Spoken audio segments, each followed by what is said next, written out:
इसलिए मेरा मानना यह है कि 10 साल के अंदर ये विजनलेस मुख्यमंत्री रहे हैं, जिनके पास कोई विजन नहीं है कि आने वाले 10 साल 20 साल के अंदर दिल्ली कैसी होगी, दिल्ली के बच्चे हमारे कैसे जिएंगे।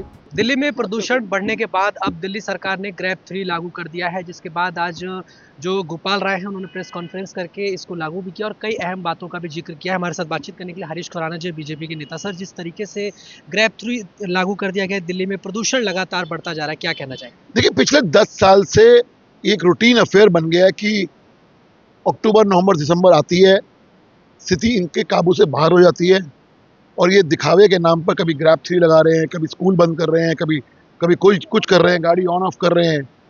इससे दिल्ली का पॉल्यूशन दूर नहीं होने वाला। पॉल्यूशन दूर होगा एक विजन के तहत कि आपके पास लॉन्ग टर्म प्लानिंग क्या है। अफसोस दिल्ली के 10 साल के अंदर दिल्ली के अंदर हमें एक विजनलेस मुख्यमंत्री मिला, जिसके पास कोई विजन नहीं था दिल्ली का। आज दिल्ली की परिवहन व्यवस्था लगभग ठप होने को आ गई और जो व्हीकल एमिशन की वजह से जो पॉल्यूशन है वो लगभग 33-34% उसके अंदर योगदान रहता है पॉल्यूशन के अंदर। दिल्ली के अंदर 16,000 बसें की जरूरत है, बनस्पत 7,500 बसें चल रही हैं। तो आपने अभी तक 10 साल के अंदर बसेस क्यों नहीं लाई? आज दिल्ली की जनता सवाल पूछ रही है। धूल मिट्टी एक बहुत बड़ा कारण होता है पॉल्यूशन दूर करने का। आपने वादा किया था मैकेनिकल स्वीपर्स लाने का, क्यों नहीं आया अभी तक? ये सवाल दिल्ली की जनता पूछ रही है। आपने कहा था यमुना का हम पॉल्यूशन दूर करेंगे और पीने का स्वच्छ पानी और आचमन करके दिखाएंगे, क्या हुआ उसका? दिल्ली की जनता सवाल पूछ रही है। इसलिए मुझे लगता है कि अब वक्त आ गया है, दिल्ली के मुख्यमंत्री हो या आम आदमी पार्टी के संयोजक, उनको दिल्ली की जनता के बहुत सारे सवालों के जवाब देने पड़ेंगे कि आपने 10 सालों के अंदर पॉल्यूशन दूर करने के लिए क्या किया। इसलिए मुझे लगता है कि फरवरी के अंदर जब चुनाव होंगे, पॉल्यूशन एक बहुत बड़ा मुद्दा होने वाला है दिल्ली के चुनावों के लिए।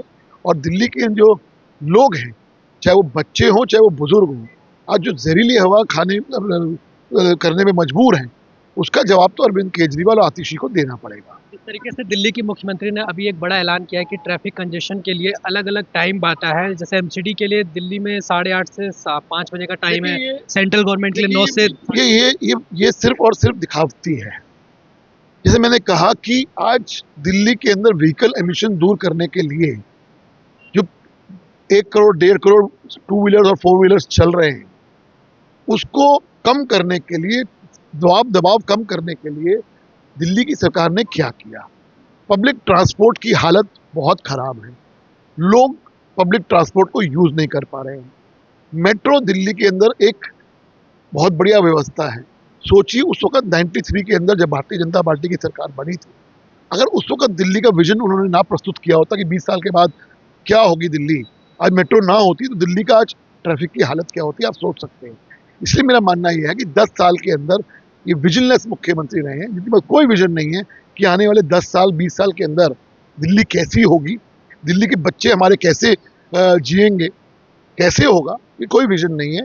इसलिए वक्त आ गया है, फरवरी में इनको जनता उखाड़ फेंकेगी और भारतीय जनता पार्टी की सरकार बनेगी और हम एक विजन प्रस्तुत करेंगे कि आने वाले 10 साल 15 साल 20 साल के अंदर दिल्ली एक बहुत बढ़िया दिल्ली कैसे बनेगी, जिसके अंदर बच्चे भी और बुजुर्ग भी साफ हवा लेंगे। हम ऐसा विजन प्रस्तुत करेंगे। बहुत धन्यवाद। अभी हमने बातचीत करी बीजेपी के वरिष्ठ नेता हरीश खुराना जी से। दिल्ली से मैं हिमांशु दुबे, दिल्ली 24 भारत।